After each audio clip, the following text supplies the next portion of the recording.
vlog. It is officially the first week of July, which means we are officially halfway through winter here in the good old Southern Hemisphere. And I have decided I want to make a cute little dress to keep the seasonal DEPRE at bay because I am desperate for sunshine and warmth. I thought it would be fun to do a cute little sew with me, come with me vlog thing. Yeah, it's probably going to be filmed over multiple days anyway because I am not sitting down and doing a whole dress in one day. I mean, I could, but I don't want to. So anyway, part one is fabric shopping, the most favorite and best part of any new project. So I thought I would take y'all along with me. So this is the OOTD for today. Cute little denim dress, my favorite romper, and my little cute heart rainbow skivvy. Very cute, very fun.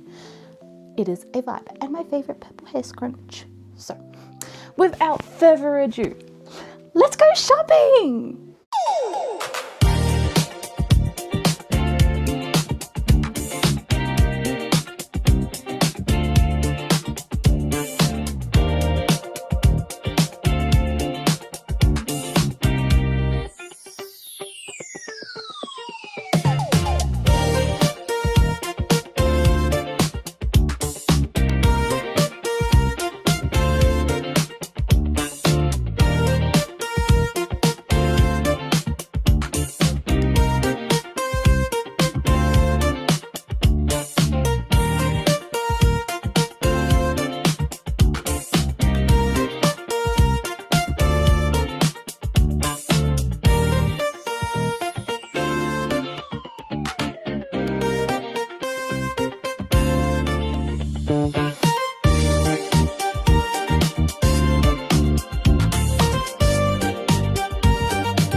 Battle of the Daisy Ginghams. The one I originally came for versus the rainbow contender. Decisions.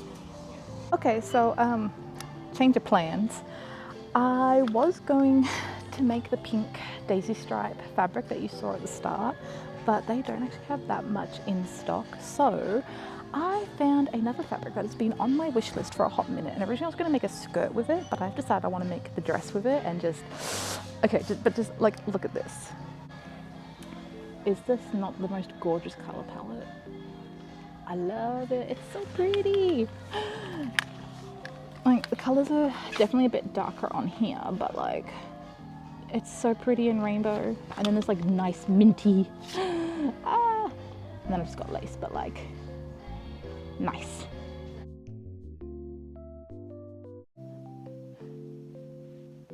Can I help you, sir? Can I help you?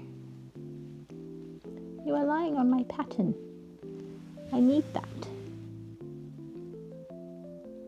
Yes, you are very cute, but I'm gonna have to move you. I'm very sorry. An exchange was made. One box for one pattern. Oh, mackerel, don't even think about it, please. I need that pattern. Okay, so quick disclaimer.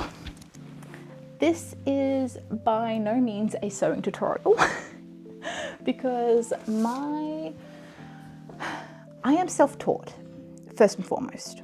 And there's nothing wrong with being self-taught. But I am aware that my sewing knowledge is most likely wrong because I like to do it my way. And my way is not always the right way, as I have been told many times. So please don't take my word and be like, oh yeah, that's totally how you do the thing. I'm sure there are better ways to do certain things. But I'm not going to do them that way. I'm going to do it my way. So just putting that out there. But if you guys would like to follow along, good luck. And I am sorry if I lead any of you astray. mackerel, please. You are not being a helper right now. You are being a menace.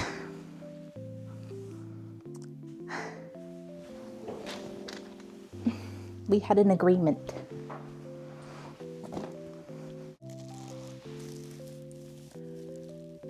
I see you, Mac. Creeping. Oh, boy! I am so glad that was in frame.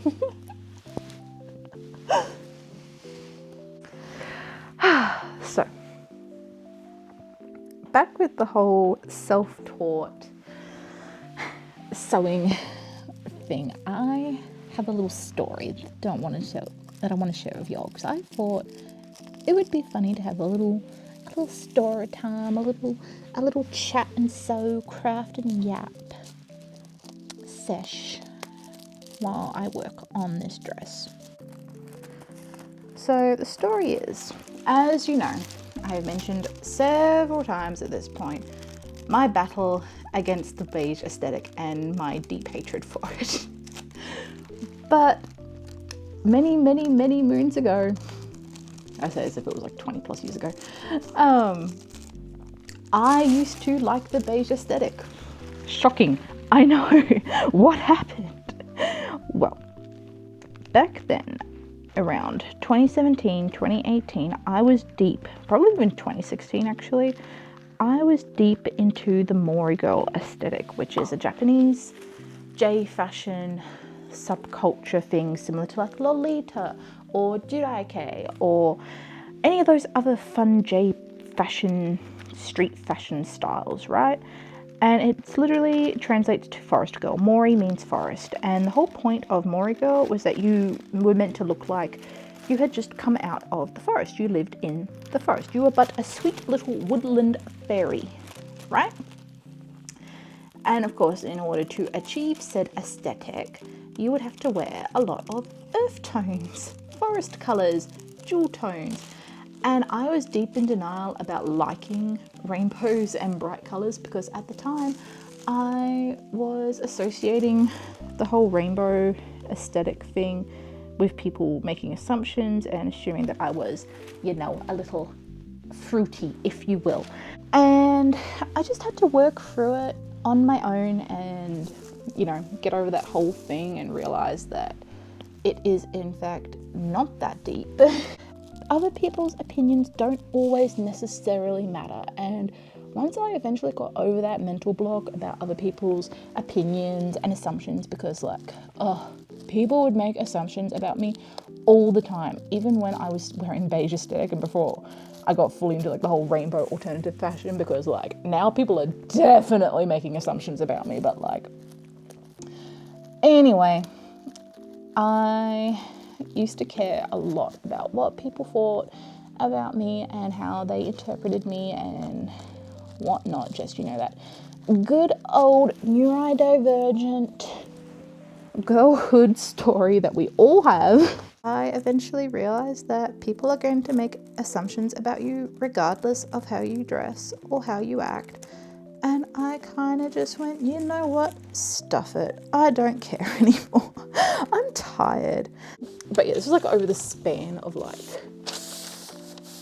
5 years or something, on and off. And it eventually got to a point where I just eventually got mad at what was available in the stores in my size. Anyway, this kind of fueled me along to be like, you know what? I am tired of only being able to have, you know, beige and navy and grey.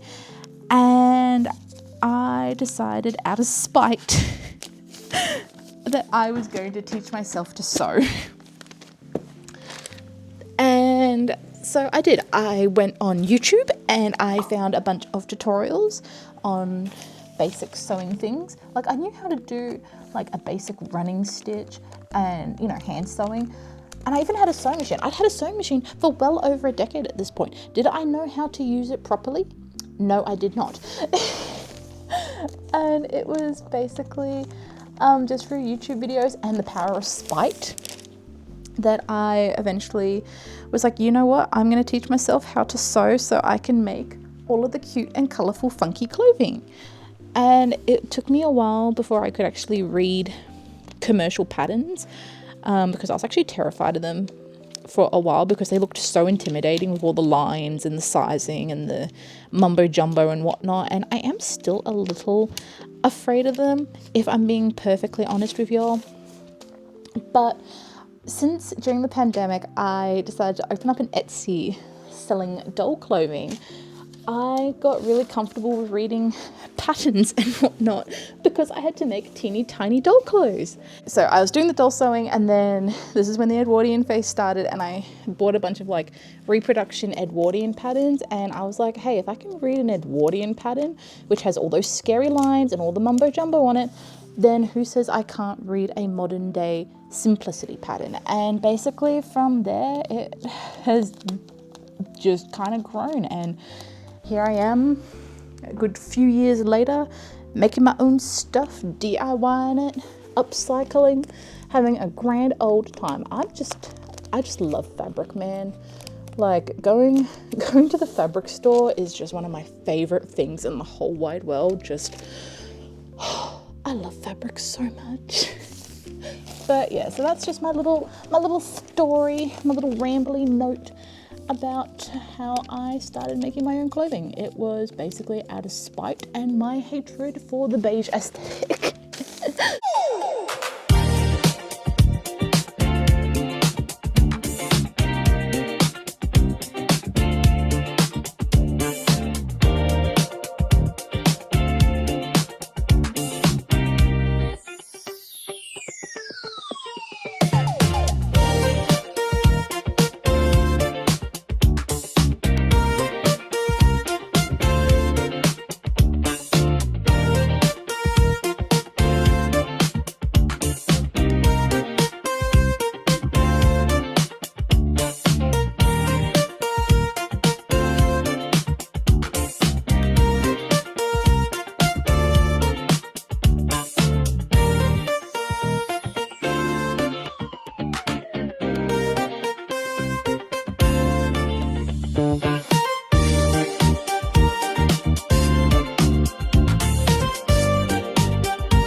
Okay, another day of working on the dress. It's going to be fabulous.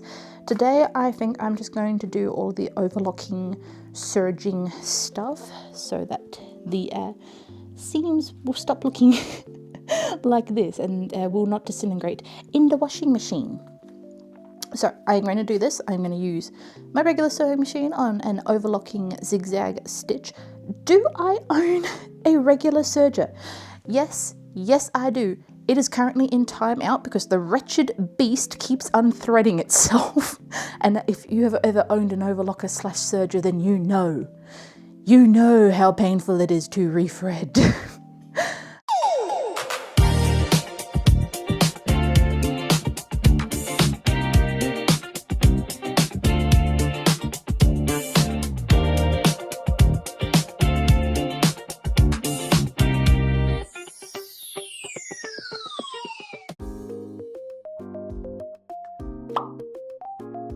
So, 3 days of overlooking later, and it is now finally ready for assembly.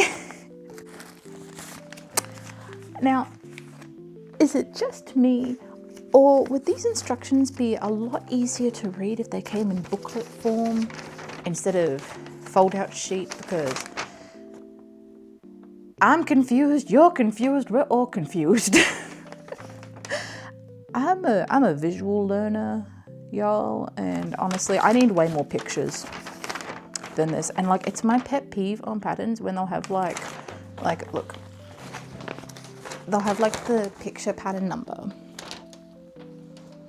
like here, but then like the number is all the way like down here, and I'm just like, why can't the pictures match up in the same area?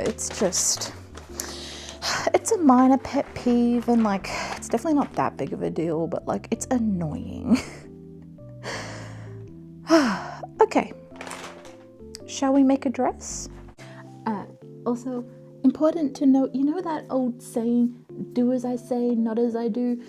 That definitely doesn't apply here. So don't do as I say and don't do as I do, because you will probably mess up. And there is a reason why all of my sewing is just a little bit wonky. I like to say it's my trademark. They're intentionally wonky so that the perfectionism doesn't cause too much of a ruckus.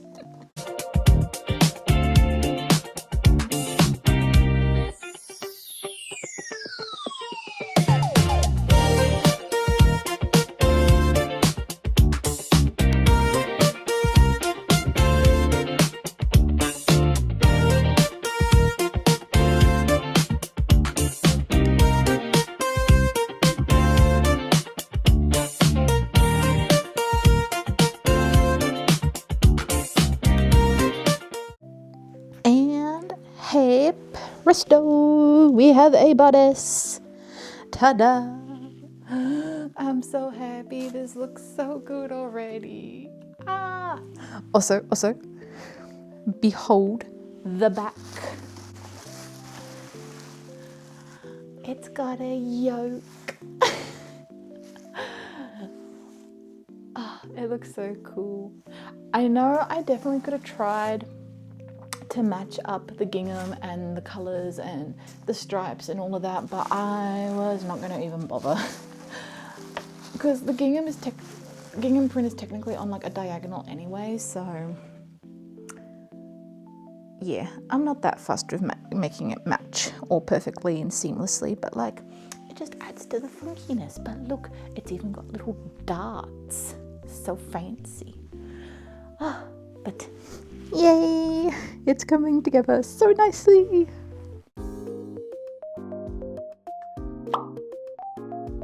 Okay, so it's been a few days since I showed you guys that I'd completed the main bodice of the dress, and I've just realized that I didn't actually show you guys what the design for this dress is meant to look like.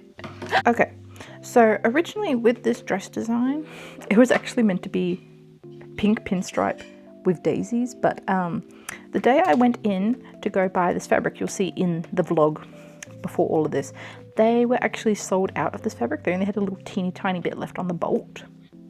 So I decided, because originally I'd been eyeing off this rainbow gingham flower fabric for at least a year, and I was originally thinking of turning it, specifically this skirt. And then I saw that they had the bolt in stock, and I was like, you know what? What if instead of making it into a skirt, I'll probably keep this design and use a different fabric, but let's make it into a dress. So anyway, as you can see here on the bodice, I've got fake pleats. Now I'm calling them fake pleats mainly because I don't know how to do actual pleats on a bodice. So what I do is I sew little tubes of fabric and then sew them on so that they look like it's been pleated. Anyway, pleats here, no pleats there. I completely forgot I was meant to be sewing pleats onto the bodice of this dress. So I had this realization like 2 days ago, and I was like, dang it, I forgot about the pleats. So I had to go raiding through my storage to find tiny lace, because again, there was tiny lace in those pleats, and I found the lace and I was like, oh, perfect, I don't need to go to the store and buy more lace. But as you can see, this dress is bright white as the base with all the rainbow paneling on top. I have cream lace. And while the cream lace looks nice, it clashes with how bright white this is. And also I used bright white lace on the hem of the dress. Well, what will be the hem actually, as you can see here. So I'm like, I can't do white lace here and then cream lace here. It just would not be a good look. So another trip to the craft store later, I came back with this lace. And can we just have a moment, please, for why lace is so dang expensive, especially for stuff like this. Like this hand-woven, delicate, antique lace by Italian grandmothers in the mountains. No, this is literally like machine embroidery. Why is this so expensive? Anyway, finally got some white lace and I love it. It's so pretty. Look, it's got little bows.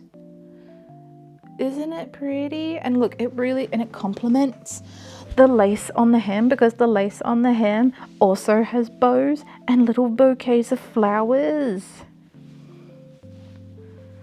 Look. Isn't that delightful? Ah! I'm so happy. New lace has been acquired. I can now make the pleats for the bodice, and I am probably going to do that off camera because you guys have had more than enough time lapse at this point. Just use your imaginations. Dun dun! It is finished. I am obsessed. This looks so good. Ah. I also sewed the sides together. So that has been done, and now the pleaty boys are also done. But I ended up because originally I was just going to sew both of the pleats on like that with the raw edge exposed, because technically the raw edge is hidden. But I had a thought and I am deeply concerned that the button plucker is not actually going to cover that far in. So just in case, I sewed it under and it looks so nice and profesh. So glad that I did that. But yeah, the bodice is done. It's technically wearable like a weird vest, but I'm so happy.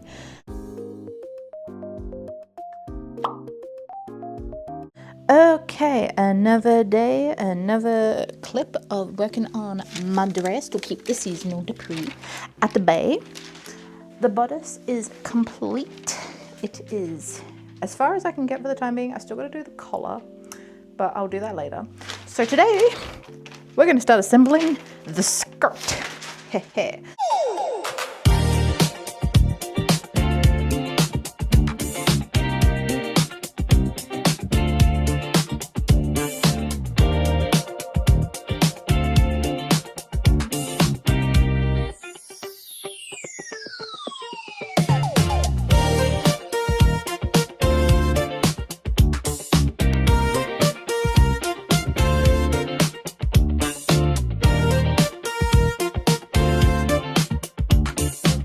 Dun dun! It is attached. I was about to say completed, but it is not completed, not yet at least. Okay, but we have a lovely frock / coat, a lovely fruit, if you will.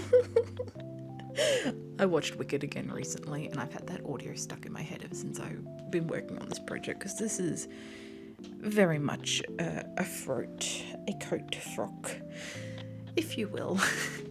But yay, I'm so happy. But yeah, that's the main part of the dress complete. And now all that's left is to ruffle all of that.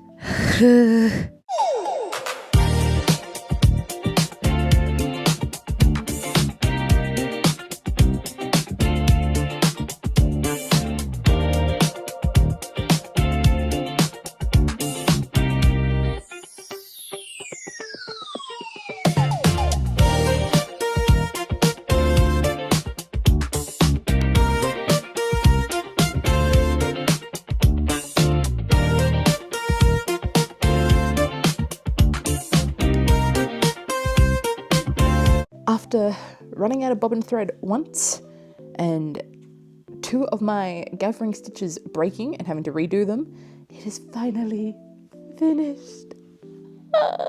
I'm so pleased. It looks so good. This is one of my crispest, neatest ruffles to date, because I always say that my designs are intentionally wonky, because guaranteed there's always going to be something somewhere that is a little bit lopsided. And I've just decided to fight the perfectionism and be like, it's intentionally wonky. But for once, this dress does not have a single wonky piece in it, and I'm so pleased. But like, look at it. It's so pretty, and the pleats and the ruffles and just the... I'm gonna leave y'all here with this as the final preview, and I will see you with the final reveal in a moment. And here it is, the completed dress. I love it so much. It's so pretty and turned out better than I imagined. I think I definitely like it more as a dress than a skirt, so I guess it was a blessing in disguise that the other fabric I wanted was sold out that day I went to the store. My only complaint with this dress is the collar.